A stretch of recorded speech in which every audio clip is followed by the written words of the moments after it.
El Padre nos creó y el Hijo nos redimió.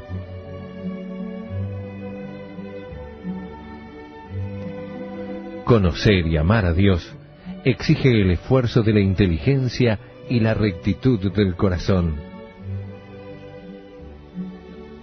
Teología para Todos, un curso de religión multimedia. En el nombre del Padre, y del Hijo, y del Espíritu Santo. Amén. Bienvenidos, queridos amigos, a este programa 9, a nuestro 9º programa de este curso Teología para Todos. Mónica, bienvenida a vos también. Muchas gracias por tu presencia. Gracias a vos por ese reino. Muy bien. Y si estuvieron con nosotros la semana pasada, recordarán que comenzamos a hablar de la vida y obra de nuestro Señor Jesús. Y concretamente comenzamos a explicar, a dar razón, a fundamentar la existencia histórica de Jesús. Entonces citamos algunos historiadores, algunos documentos y otros autores, y terminamos hablando de los evangelios, que obviamente nos hablan del Señor. Puede ser oportuno decir que evangelio proviene del griego evangelion, que es de la palabra evangelos, que es mensajeros, y la palabra evangelio entonces viene a significar buena noticia, un feliz mensaje, un anuncio que hace feliz a quien lo recibe. Sabemos que los evangelios de nuestro Señor fueron escritos entre el 40 y el 100, lo escribieron testigos oculares, gente que vivió la vida de Jesús o estuvieron en un contacto directo con personas que así lo hicieron. Y el Evangelio, también lo sabrán muchos de ustedes, antes de ser escrito, fue predicado. El Evangelio es tradición. Antes de ser leído, fue oído. Y antes de ser libro, el Evangelio fue palabra. Vamos a hablar un poquito, una breve descripción de cada uno de ellos. El Evangelio de San Marcos habría sido el primero que se escribió. San Marcos conoció propiamente al Señor. Su familia era propietaria del huerto de Getsemaní y del cenáculo, donde tuvo lugar la última cena. Él lo que hace es transcribir la predicación de San Pedro en Roma. Por eso él escribe para no judíos y se detiene justamente muchas veces a traducir vocablos en arameo y a explicar muchas de las tradiciones y costumbres judías. De San Mateo, lo recordarán, fue apóstol del Señor, el recaudador, el que estaba allí cobrando los impuestos que debían pagar a los romanos hasta que el día que el Señor pasó y lo llamó. San Marcos escribe en arameo para cristianos provenientes del judaísmo. Por eso él insiste en que Jesús es el Mesías, el enviado, el prometido, aquel del que hablan las Escrituras. Y su evangelio habría sido compuesto entre los años 40 y 50. Bueno, de San Lucas, recordemos que fue compañero de San Pablo. Él deja traslucir la doctrina del apóstol de las gentes en su escrito, y lo que hizo para escribir su evangelio fue entrevistar a testigos presenciales, personas que conocieron, vivieron y escucharon al Señor. Y San Lucas habría escrito para la gentilidad, o sea, personas procedentes del paganismo, de una mentalidad griega, y por eso se detiene a explicar que Jesús es el Salvador de los hombres. Y por último, San Juan, los tres primeros forman una unidad, se lo llaman los sinópticos. El de San Juan es el último de los evangelios, que fue escrito al final. De hecho, lo que hace es como completar los otros tres evangelios, es el más teológico de los tres, y presenta a Jesús como Hijo de Dios. Existe una corriente de pensamiento que dice que no habría sido San Juan que escribió este cuarto evangelio. Y además no es un pensamiento que uno dice, bueno, esto lo dicen en las universidades europeas. Ayer estuve comiendo con unos amigos y la mujer había ido a un curso de Biblia donde decía justamente esto, que le voy a pedir a Mónica que nos lea esta teoría que es equivocada. Y dice, lo atribuyen a Juan el Anciano, un griego que jamás conoció el entorno directo de Jesús. Pero esta opinión es inaceptable, pues el autor del cuarto evangelio se declara testigo de los hechos que narra. Reconoce que era el discípulo predilecto de Jesús, que en la cena reclinó su cabeza sobre el pecho de Jesús, que estuvo con María Santísima al pie de la cruz, que junto a San Pedro fue a la tumba del Señor, y al ver la sábana tendida en el suelo y doblado aparte el sudario que estuvo sobre la cabeza, vio y creyó. Es mucho más lógico aplicar todo esto al apóstol San Juan que introducir un nuevo personaje también llamado Juan, que se reclinó sobre el pecho de Jesús en la última cena, con lo cual a la cena asistieron 14 personas. Pero los evangelios dicen que a la cena con Jesús solo se sentaron los 12. Por otra parte, en los otros 3 evangelios, al apóstol Juan se le nombra 17 veces. En cambio, en el cuarto no se le nombra ni una. Siempre se le llama el discípulo amado. Esta sustitución se explica si el apóstol Juan y el discípulo amado son la misma persona. De hecho, la tradición juzgó siempre que el discípulo amado era el apóstol San Juan, y el mismo cuarto evangelio atestigua que su autor fue el apóstol Juan. Además, en el cuarto evangelio se habla repetidas veces de la amistad entre San Pedro y el discípulo amado, y San Lucas, en los Hechos de los Apóstoles, dice que el amigo de San Pedro era el apóstol San Juan. La introducción de otro Juan, distinto del apóstol, no tiene sentido. El autor del cuarto evangelio se identifica sin equívoco con el discípulo amado de Jesús, uno de los 12. Desde el siglo II se atribuye el cuarto evangelio al apóstol Juan. Desde su primer difusión la Iglesia recibió el cuarto evangelio como de Juan, el apóstol. Entre otros, Tertuliano, el canon muratoriano, Clemente de Alejandría y San Ireneo de León, discípulo de San Policarpo, que fue amigo del apóstol San Juan. Dice San Ireneo en su obra Adversus Hereses del siglo II, que San Juan, el discípulo del Señor que se reclinó sobre su pecho, dictó su evangelio en Éfeso, siendo ya anciano. Esto explicaría el distinto estilo entre el Evangelio y el Apocalipsis, pues el amanuense pudo ser una persona culta que mejoró el griego de San Juan. Los que atribuyen el cuarto Evangelio a Juan el Anciano dicen que el apóstol San Juan murió martirizado con su hermano Santiago, pero esto es inadmisible, pues San Lucas cuenta el martirio de Santiago en el capítulo 12 de los Hechos de los Apóstoles sin hacer ninguna mención de Juan.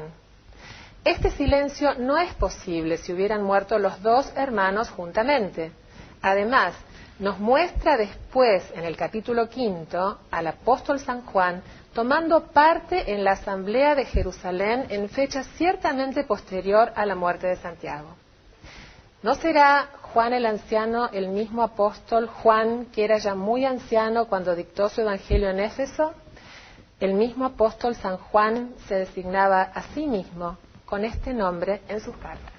Muy bien, Mónica, muchas gracias. Pues efectivamente el cuarto evangelio lo habría escrito el apóstol Juan, el apóstol que Jesús amaba. Bueno, los 4 evangelios narran los mismos hechos. Los 4 evangelios coinciden en lo fundamental y se diferencian en algunas nimiedades, en algunos detalles pequeños. Cada evangelista presenta a la figura y a la doctrina del Señor desde su propia perspectiva personal, desde su propia visión. Pensemos que la veracidad de los evangelios puede también afirmarse viendo que estos son, porque han muerto personas por defender estas verdades, y nadie muere por una mentira. O sea que todos los que leyeron, todos los mártires que leyeron los evangelios y defendieron y creyeron y se afirmaron en la fe dando la propia vida, son una prueba importantísima de la veracidad de lo que dicen los evangelios. Bien, repetimos, cada uno cuenta lo que recuerda a su modo, siguiendo su propio estilo. Repetimos, no hay en ellos contradicciones, no se fijan tanto en el marco topográfico o cronológico, diríamos que casi lo descuidan, porque lo importante de los evangelios no es la geografía, lo importante del evangelio es el mensaje, la enseñanza del Señor. En eso se detienen los evangelistas, a narrarnos qué es lo que contó el Señor, qué es lo que dijo el Señor, qué es lo que nos enseñó el Señor. Tratan de hechos que son ciertos y reales, no son hechos inventados. Pero los evangelistas no tratan de hacer historia en el sentido técnico actual de la palabra. Repetimos, buscan dar un mensaje, una enseñanza religiosa. No son un diario de la vida de Jesús, en el sentido actual, en el sentido moderno de la palabra. Son una catequesis, que incluso más que solamente contar, lo que invitan es a vivir, a identificarse con la persona de Cristo, a parecerse a Él.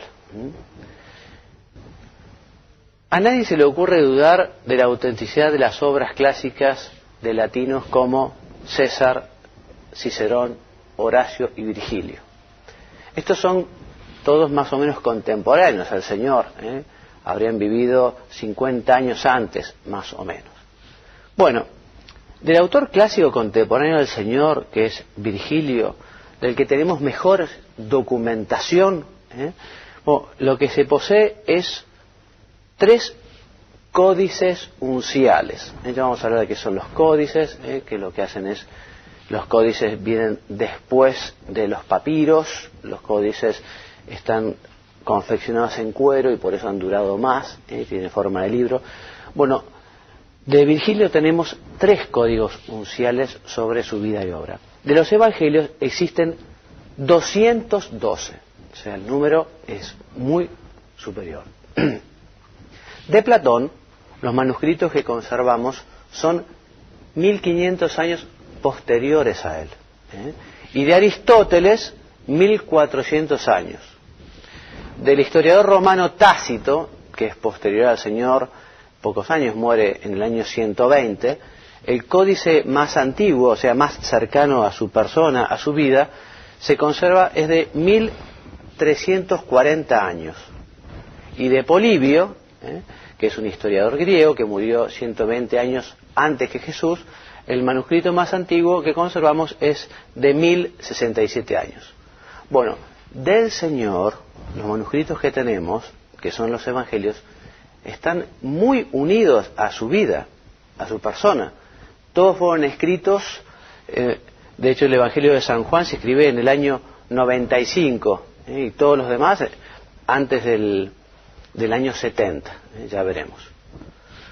Unos descubrimientos arqueológicos muy importantes que ayudan justamente a comprobar la veracidad de estos documentos son diversos papiros y códices que se han ido encontrando.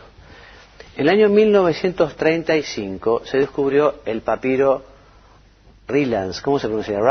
Rylance, sobre el Evangelio de San Juan, que se conserva en Manchester, fue encontrado en Egipto y según los especialistas se escribió hacia el año 130. El papiro Bodmer II, que se conserva en la biblioteca de Cologne en Ginebra y que contiene casi en su totalidad el Evangelio de San Juan, es 100 años posterior al Evangelio. Y quería que me leyeras un poquito, Mónica, los descubrimientos que se hacen en Qumran, que me leyeras un poquito. Aquí vemos unas fotos de las cuevas donde se encontraron esta documentación. Impresionantes. Encontrados en Palestina, los manuscritos de Qumran, encontrados en Palestina en unas cuevas cerca del Mar Muerto. El descubridor, Eleazar Sukenik, profesor de arqueología en la Universidad Hebrea de Jerusalén. Se trata de una parte de una biblioteca de un monasterio de esenios. Los esenios fueron monjes judíos antiguos. Con la guerra con los romanos en el año 70, para salvar la biblioteca, metieron los rollos en ánforas y las escondieron allí donde han estado más de 2000 años. Los rollos eran los libros de entonces, eran unas tiras de papiro pegadas y enrolladas en un cilindro. Fueron encontrados en tinajas de barro. Al examinarlos, se descubrieron crónicas de guerras, las reglas del monasterio de seños y fragmentos de la Biblia, del Pentateuco, de los Salmos, de los profetas. Por ejemplo, el del profeta Isaías está completo. Estos textos coinciden perfectamente con los utilizados por los hebreos y cristianos de hoy. Diversos fragmentos se estudiaron en la Universidad de Chicago con la prueba del carbono 14 y confirmaron el descubrimiento.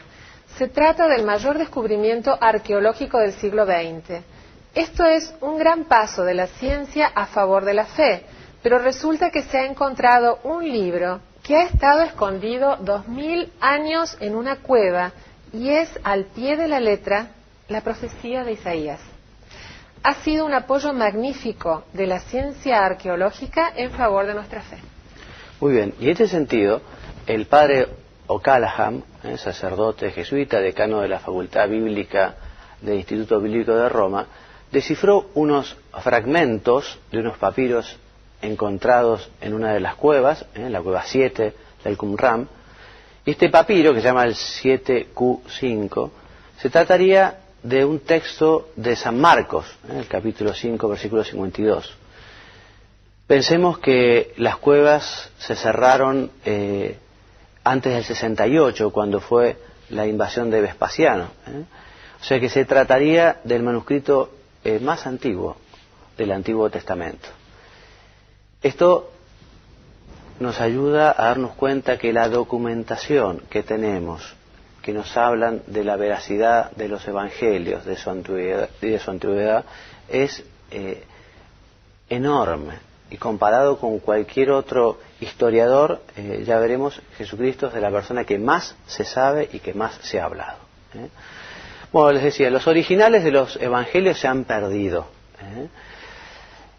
Luego se escribieron algunos papiros. Los papiros son una planta oriental de un material que se deshace fácilmente, por eso de hecho quedan muy pocos papiros, pero desde el siglo IV se empezó a emplear el pergamino, que se saca del cuero animal, y allí, digamos, se empezaron a utilizar en forma de libros, formando lo que se llama los códices o los códices unciales. Respecto de las fechas de cuándo habrían sido escritos, bien, el padre Manzano, que es especialista en estos temas, nos dice que el Evangelio de San Juan habría sido escrito en el 37, entre el 37 y el 42, el San Mateo. El de San Marcos entre el 40 y el 45, San Lucas entre el 47 y el 56, y el Evangelio de San Juan habría sido escrito hacia el año 95, lo hemos dicho. Tenemos una bibliografía abundantísima en el siglo II o del siglo II en adelante que nos hablan justamente de los evangelios. Papías, que es discípulo de San Juan, nos hablan de los textos sagrados. Clemente Romano, discípulo de San Pedro. San Ignacio de Antioquía, San Justino, San Ireneo, Orígenes, Tertuliano, Clemente de Alejandría, el pastor de Hermas. De hecho, con citas que existen en las obras de 7 escritores, que son San Justino, Ireneo, Clemente, Orígenes, Tertuliano, Hipólito y Eusebio, se podría reconstruir en toda su integridad los 4 evangelios. O sea, recogiendo las citas de estos autores que se ubican entre el siglo II y el VI. De hecho, se conservan 26.487 citas del evangelio de estos autores primitivos. Conclusión. Quien dude o niegue la historicidad de los evangelios debe, lógicamente, dudar o negar la historicidad de todo libro histórico. Es decir, debe ser un escéptico universal en materia de historia. Además, recordemos, lo hemos dicho, que hubo hombres que dieron la vida por estas verdades, dieron la vida por la fe en Jesucristo. Jesús es el hombre más querido y más combatido también de toda la historia de toda la historia de la humanidad. Recordemos algunos detalles de su vida, tenemos poco tiempo, vamos a hacerlo rápido. Bueno, Jesucristo se hizo hombre y se hizo igual a todos los hombres menos en el pecado. De joven ejerció el oficio de carpintero, de artesano, en un taller humilde, habría aprendido de su padre San José. Cuando tenía unos 30 años comienza a predicar su doctrina, una doctrina verdadera, una doctrina que llena los corazones de alegría y de paz. San Pedro resumirá un poco toda la vida diciendo que Jesús pasó haciendo el bien, pasó su vida haciendo el bien, pasó su vida predicando el bien, per transit benefaciendo. Todo lo que hizo el Señor fue muy bueno, y muy bueno para todos los que lo escucharon. Comienzan a seguirlo muchos de ellos, de entre ellos eligió 12 para formarlos especialmente, para que fueran sus apóstoles, pero no todo el mundo comprendió a Jesús. La clase de dirigente no llegaba a tolerar a Jesús pensando, bueno, ¿de dónde ha salido este y con qué derecho y quién es para hablar? De hecho, crece la envidia por el Señor, que se llega a convertir en odio. Jesucristo en todo momento, Él dice que es Dios, algo que nos dicen muchos fundadores religiosos, Mahoma, Buda, Confucio, Lao Tse, Zaratustra o Zoroastro. Ellos se presentaron como fundadores de una religión más o menos moralizante, pero ninguno dijo que era Dios. Jesucristo lo dice repetidas veces. Yo no soy de este mundo. Yo existía antes que el mundo existiera, antes que el mundo existiese. Quien me ve a mí, ve al Padre, dice el Señor. El Padre y yo somos una misma cosa. Es decir, los dos somos la misma naturaleza. Yo soy como el Padre. También son muchos que nos dicen que Jesucristo es Dios. San Pablo afirma repetidas veces que Cristo es Dios. San Pedro llama Dios antes de recibir las llaves del reino de los cielos, y al principio de su segunda carta llama a Jesús Dios y Salvador. San Juan dice que Cristo es Hijo único de Dios, que es verdadero Dios. Los judíos entendieron que Jesús se tenía por Dios. De hecho, leemos en Escritura que se dice, te apedreamos por blasfemo, porque siendo hombre te haces Dios. Debe morir porque se hace Hijo de Dios. Para algunos teólogos modernos, Jesús sería un hombre divinizado, en un sentido más o menos afectivo, pero no Dios verdadero. Y Cristo, que fue verdadero Dios y fue verdadero hombre, lo demostró también, ya lo veremos en el próximo programa, cómo Jesucristo quiso demostrar su divinidad con los prodigios que realizó, con los milagros, con las profecías, tanto las que Él dijo como las que se cumplieron en Él. De hecho, podemos ir terminando diciendo que Jesús habló con la suficiente claridad para que pudiéramos descubrir su divinidad. Lo hizo paulatinamente, para que no se escandalizaran los que lo escucharon, pero lo dijo claramente. Hacia el final de su vida quedó clarísimo. De hecho, Caifás le pregunta, ¿tú eres Dios? Y Jesucristo responde, tú lo has dicho. O sea, efectivamente, yo soy Dios. Bueno, así terminamos entonces con el contenido esencial de la clase de hoy. Hemos hablado entonces de la vida de nuestro Señor y cómo atestiguan su existencia los evangelios. Hemos hablado de cómo podemos demostrar la veracidad de los evangelios a través de algunos descubrimientos arqueológicos y sobre todo con la documentación posterior en los escritos sagrados, los padres de la Iglesia y los mismos mártires que fallecen por defender esta verdad. Dios mediante, la semana que viene vamos a continuar hablando del Señor, vamos a continuar hablando de Jesús. Concretamente vamos a hablar de su predicación, vamos a hablar de su pasión, de su muerte y de su resurrección, cómo nos redimió. ¿Qué podemos aprovechar entonces para nuestra vida práctica? Es importante que conozcamos la vida de Jesús. Les decía, los evangelios no solo nos quieren dar información, los evangelios quieren que nosotros vivamos la vida del Señor. El cristianismo no es una teoría, el cristianismo no es una ideología, el cristianismo es el seguimiento, el conocimiento, el amor de una persona, de la persona de Cristo. Por eso, organicémonos para hacer nuestra lectura espiritual, para conocer con detenimiento las Escrituras, para leer algunos libros que nos hablan justamente de la vida de Jesús, en un marco quizá bien presentado. Hay muchas vidas de Jesús que justamente nos ponen todos los datos de la historia, de la geografía, nos ayudan a ubicarnos un poco. Conozcamos la vida del Señor para así, conociéndolo, podamos enamorarnos de Él. Y enamorarnos de Él, así alcanzaremos la felicidad en esta tierra y la felicidad en el cielo. Bueno, nos despedimos. Los esperamos, Dios mediante, entonces, la semana que viene. Gracias, Mónica, por tu presencia. Son temas estos muy interesantes para la vida. Por eso, hermanos, vamos a aprovechar para darle gracias una vez más a nuestro Señor, que se haya querido hacer hombre como nosotros y nos haya dejado su mensaje de salvación. Me despido enviándoles la bendición. Que Dios los bendiga y los haga muy santos. Amén. Hasta la semana que viene, si Dios quiere. Muchas gracias.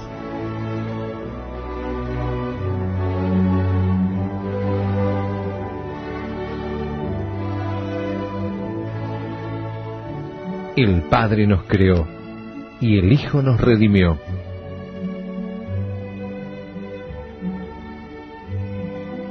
Conocer y amar a Dios exige el esfuerzo de la inteligencia y la rectitud del corazón.